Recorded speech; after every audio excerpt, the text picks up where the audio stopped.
Hello दोस्तों, कैसे हैं आप सभी। तो बच्चों, आज हम इस वीडियो में शुरुआत करेंगे अपने व्याकरण में पाठ नंबर 15 की। और हमारे पाठ का नाम है कहानी लेखन। ठीक है, कहानी लेखन के बारे में सीखेंगे, स्टोरी राइटिंग, कहानियाँ कैसे लिखते हैं। तो चलिए देखें बच्चों, आप अपनी दादी नानी से कहानियाँ अवश्य सुनते होंगे।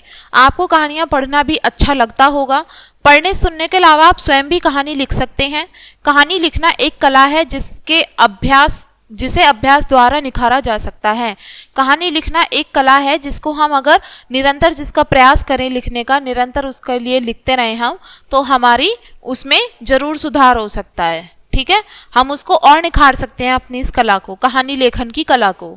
तो नीचे दी गई कहानियों को पढ़िए और कहानी लिखने का अभ्यास कीजिए। चलिए देखें कहानी। पहली कहानी क्या दी है, कहाँ चले जंगल के राजा। ठीक है, यह हमारी कहानी का नाम है, इसको पढ़ते हैं। एक था शेर बड़ा ही निर्दयी। निर्दयी का मतलब होता है जिसमें दया का कोई भाव ना हो, जिसमें दया ना हो, उसको निर्दयी कहते हैं। जंगल के सभी जानवर उससे परेशान थे। एक शेर था, जंगल का राजा था, जो बहुत ज्यादा निर्दयी था, जिसमें बिल्कुल दया नहीं थी। जंगल के सभी जानवर उससे बहुत परेशान रहते थे। जिसे चाहता था शेर उसको मारकर खा जाता। उसके मन में जरा भी दया नहीं थी। एक दिन सभी जानवरों ने गुपचुप एक सभा की।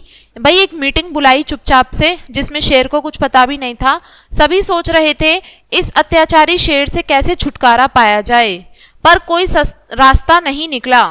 ठीक है, तभी एक कोने से आवाज आई, भिन भिन भिन।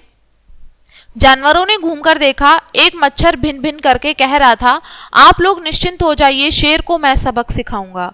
अब वो सभा हो रही थी, उसमें क्या हुआ, एक मच्छर आया। मच्छर ने अपना प्रस्ताव रखा कि आप सब टेंशन फ्री हो जाओ, शेर को सबक मैं सिखाऊंगा। सब हंसने लगे। भला जरा सा मच्छर शेर के आगे कहाँ टिकेगा। पर मच्छर ने फिर जोर देकर कहा, आप लोग अपने अपने घर जाइए। अगर 7 दिनों के अंदर शेर जंगल छोड़कर न भाग गया तो मेरा भी नाम भिन भिन मच्छर नहीं। चलिए आगे देखें फिर क्या हुआ। अगले दिन शेर एक पेड़ के नीचे आराम कर रहा था। मच्छर गया और उसके कान में भिन भिन करने लगा। शेर को गुस्सा आ गया। उसने एक पंजा मारा तो मच्छर फुर्ती से उड़ गया। पंजा शेर के अपने ही कान पर लग गया। बड़ी देर तक वह तड़पता रहा। भाई उसके कान पे तेज लग गई, मच्छर मारने की वजह से उल्टा उसके ही लग गया कान पर। अब मच्छर कभी उसकी गर्दन पर बैठता तो कभी उसकी पीठ पर और कभी फिर से कान में भिन भिन करने लगता। शेर ने पंजा मार मार कर अपना शरीर लहूलुहान कर लिया। यानी कि शेर अब खुद को ही मारने लगा उस मच्छर की वजह से, लेकिन वो उस मच्छर को ही नहीं मार पाया। लेकिन जरा सा मच्छर काबू में नहीं आ पाया। मौका पाते ही वह कान में भिन भिन करने लगता। आखिर शेर इतना परेशान हो गया कि वह तीसरे ही दिन भाग खड़ा हुआ। अगले दिन मच्छर ने सभी जानवरों को यह समाचार दिया। लोमड़ी हंसते हुए बोली, अरे वाह रे भिन भिन मच्छर, तुमने 7 दिनों के लिए कहा था, पर 3 दिन में ही मैदान जीत लिया। सभी जानवरों ने खूब नाचकर और तालियां बजाकर भिन भिन मच्छर की जीत पर खुशी प्रकट की। ठीक है, इस तरीके से भिन भिन मच्छर ने शेर को परेशान कर दिया और शेर वहां से 3 दिन के अंदर ही भाग गया और सभी जानवर बहुत खुश हुए। इस कहानी से हमें क्या शिक्षा मिलती है, पूरे मन से किए गए कार्य में सफलता अवश्य मिलती है। अगर हम किसी कार्य को मन लगाकर करें, पूरे मन से करें, तो क्या होगा, उस काम में हम सफल जरूर होंगे। ऐसा नहीं हो सकता कि हम किसी काम को करें और उसमें हम सफल ना हो। तो चलिए, ये थी हमारी कहानी। आगे देखें, आगे कौन सी दूसरी कहानी कही है, सूरज और हवा। सूरज और हवा हमारी कहानी का नाम है, पढ़ते हैं इसको। बहुत पुराने समय की बात है। एक बार हवा और सूरज में लड़ाई हो गई। दोनों को अपनी शक्ति पर बहुत घमंड था, बहुत गर्व था। दोनों में बहस छिड़ गई कि कौन ज्यादा शक्तिशाली है, सूरज या हवा। दोनों में आर्गुमेंट हो गई, बहस हो गई, देखते हैं किसमें ज्यादा शक्ति है। सूरज ने हवा को समझाया कभी घमंड नहीं करना चाहिए, लेकिन हवा ने उसकी बात नहीं मानी। दोनों में यह बहस चलती रही लगातार। तभी उन्हें एक पथिक दिखाई दिया। पथिक को देखकर हवा बोली, हम दोनों में से जो उस आदमी के कपड़े उतरवा देगा वही ज्यादा शक्तिशाली माना जाएगा। भाई चलो अब देखें क्या हुआ आगे। सूरज ने हवा की बात मान ली और हवा से पहले उसे ताकत आजमाने के लिए कहा। हवा ने भाई मान लिया उसकी बात। हवा जोर से चलने लगी। आदमी ने अपने कपड़ों को कसकर पकड़ लिया। भाई हवा जोर से चलेगी तो ठंडी तो लगेगी, ठंड में कोई इंसान कपड़े थोड़ी उतारेगा, जो उसने पहने थे वो अपने और कस के पकड़ लिए। ठीक है, फिर क्या हुआ, हवा और तेज चली तो उस आदमी ने अपने कपड़ों को और कसकर पकड़ लिया और चादर भी ओढ़ ली। हवा थक गई लेकिन आदमी ने अपने कपड़े नहीं उतारे। अब सूरज की बारी थी। सूरज तेज चमकने लगा। आदमी ने ओढ़ी हुई चादर भी उतार दी। सूरज और तेज चमकने लगा तो उस आदमी का पसीने से बुरा हाल हो गया और उसने कपड़े उतारने शुरू कर दिए क्योंकि गर्मी लग रही थी सूरज की वजह से। सूरज ने हवा की तरफ देखा और तेज चमकना बंद कर दिया। तब हवा ने सूरज से अपना अहंकार के लिए माफी मांगी और भविष्य में कभी भी किसी के सामने घमंड नहीं करने का प्रण लिया। भाई उसने अपनी हार मान ली, हवा ने, मैं हार गई और उसने प्रण ले लिया कि मैं अब कभी भी घमंड नहीं करूंगी। अब इस कहानी से हमें क्या शिक्षा मिली? अपनी शक्ति पर कभी भी घमंड नहीं करना चाहिए। यानी कि हमारे पास जो है बहुत अच्छी बात है लेकिन हमें कभी भी उसके ऊपर ज्यादा घमंड नहीं करना है। तो चलिए आगे की कहानी पढ़ते हैं बेटा। दूसरी कहानी क्या है? प्रांजल सुधर गया। कहानी का नाम है प्रांजल सुधर गया। देखें क्या है। प्रांजल अपने माता पिता का एक इकलौता बेटा था। घर में वह सबकी आंखों का तारा था। अधिक लाड़ प्यार से वह जिद्दी और लापरवाह भी हो गया था। वह कोई भी चीज ढंग से नहीं रखता था। स्कूल से आकर अपने जूते, मोजे और बस्ता इधर उधर फेंक देता था। यानी कि बहुत ज्यादा केयरलेस था वो प्रांजल। वो अकेला था अपने घर पे, ज्यादा लाड़ प्यार की वजह से वो बहुत ज्यादा केयरलेस था। अब उसकी माँ उसे बहुत समझाती पर वह कुछ नहीं सुनता। उसकी लापरवाही से माँ बहुत परेशान रहती थी उसकी। एक दिन प्रांजल अपने मित्र वेणुगोपाल के घर गया। वेणुगोपाल के घर में खाने की मेज पर तरह तरह के फल रखे थे उसके घर पे। उसकी माँ ने कहा, बेटा जो भी फल खाने की इच्छा हो वहां से लेकर खा लो। प्रांजल ने केला उठाया, उसे छीलकर खाने लगा। उसे खाकर छिलका वहीं फेंक दिया। वेणुगोपाल ने एक संतरा लिया तो उसने एक संतरा ले लिया। वेणुगोपाल ने संतरे के छिलके एक प्लेट में रख दिए। प्रांजल ने संतरे के बीज और छिलके जमीन पर ही फेंक दिए। ये तो गलत बात हुई। वेणुगोपाल का छोटा भाई देबू वहां आया। अचानक केले के छिलके पर उसका पैर पड़ा, वह गिरा धड़ाम।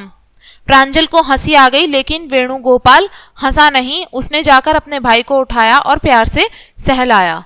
फिर कमरे में बिखरे छिलके और बीज उठाकर उसने कूड़ेदान में डाल दिए। यह देखकर प्रांजल शर्मिंदा हो गया। उसे अपनी गलती का एहसास हुआ। तब से उसने अपनी आदत सुधारने का निश्चय कर लिया कि वह अब आगे से ऐसा नहीं करेगा। उस दिन से प्रांजल सुधर गया। अब वह सब चीजें अपनी सही जगह पर रखने लगा। उसकी माँ यह देखकर बहुत खुश हुई। ठीक है, ये घटना हुई जिसकी वजह से प्रांजल सुधर गया। इस कहानी से हमें क्या शिक्षा मिलती है?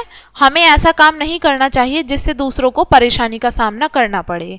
ठीक है, हमें दूसरों के लिए थोड़ा संवेदनशील होना चाहिए और कभी भी ऐसा नहीं करना कि सामने वाले को परेशान होना पड़े। ठीक है बच्चों, इस कहानी से हमें सीख मिली। आगे देखें, अगली कहानी बोली है कर्म का फल। चलिए पढ़ते हैं कर्म का फल। एक बार एक हिरण था। वह हरी भरी घास चर रहा था। अचानक उसे किसी के आने की आवाज सुनाई दी। पीछे मुड़कर देखा तो एक शिकारी बंदूक से निशाना लगा रहा था। यह देखकर हिरण ने दौड़ना शुरू कर दिया तो शिकारी ने उसका पीछा किया। भागते भागते हिरण एक बड़े से जंगल में पहुंचा जहां बड़े बड़े पेड़ थे।